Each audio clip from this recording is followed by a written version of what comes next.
नमस्कार प्रभाती किचन रे आपण समस्त को मो तरफ अनेक अनेक स्वागत। आज मैं आपन सहित शेयर करी आलूर गोटे रेसिपी जोटा कि बनइबा जी सहज खावाई से सुआदिया बहुत कम समय रे एवं बहुत कम सामग्री रे बनइबो। ताहले चलतु स्टार्ट करवा आज रेसिपी।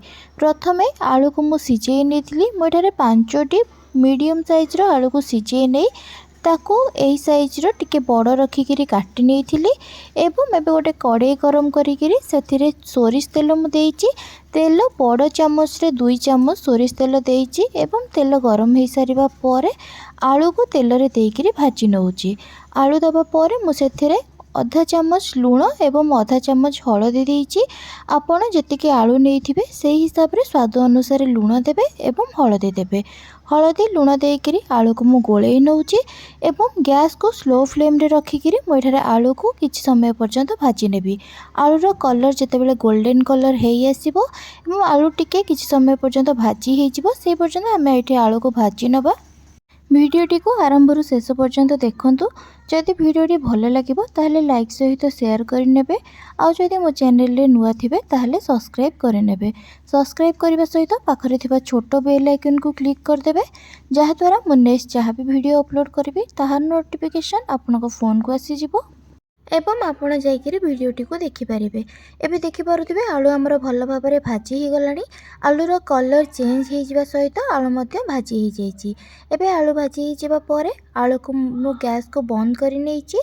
एबे गोटे खोला जगह नैछि जो थिरे कि मु गोटे कप दही नैछि।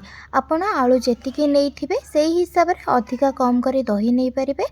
मु एठारे गोटे कप दही ता संगरे अल्प टिके पानी देइछि एवं ताकू भल भाव में गोलई नहीं। दही को मुझे भल भाव में गोलई नहीं जमी गोटा गोटा रही दही भल से चिकन होकर गोलई हो। आपण मैंने यहीपरी भाव में गोटे थर बनातु केमती लगुच मो सहित कमेंट सेक्शन में निश्चय शेयर करेंगे। बहुत कम समय बनइब एवं आपण को भात हो कि रुटी कौन भी खाईपर। एबे देखंतु मु दही को गोलई नहीं एवं भाजिकी रखि आलू को एबे यही दही रे दे देइछि। सबुतक आलू को दही रे मु देई देइछि एवं दही सहित आलू को देई सारिबा परे भल भाव में आलू को दही सहित गोलई नैछि। जदि कम समय रे किछि चटपटा बनइबा पई चाहुचंती ताले मु कहबी ए दही आलू बनइकरी देखंतु मात्र 5 रु 10 मिनिट भितर समय लागिबो एवं बहुत सुआदिया मध्य लागिबो। आपण एही आलू दही रा रेसिपी को भात सहित भी खाई परिबे चाहिले रुटी परोटा सहित मध्य खाई परिबे। गोटे थर निश्चय ट्राए करेंगे।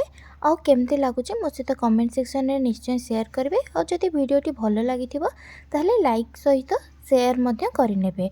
एबे दही आलू को भल भाव में गोलई नबा परे एथिरे आमे गोटे छुंक दबा।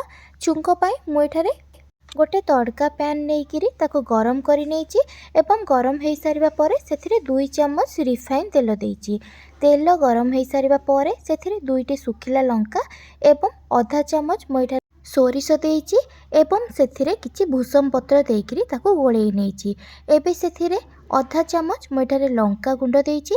कलर भल आसीबा पई मुझे लंका गुंड देइछि। आपण चाहिले स्किप करि परिबे नहले जदि लंका गुंड दउचंदी ताले कलर बहुत भल आसीबो। तो एठारे लंका गुंड मु देइकरी ताको गोलई नैछि एवं सेही छुंकटा मु एबे दही आलू रे देइछि। छुंक देई सारिकिरी मु दही आलू सहित ताको भल भाव में गोलई नैछि एवं आमर बहुत कम समय मध्य दही आलू बनिकी रेडी हो गला। आपण मैंने यहीपरी भाव में गोटे थर बनातु। आपण ये दही आलू को भात हो कि रुटी हो परोटा पूरी कौन भी खाई परिबे।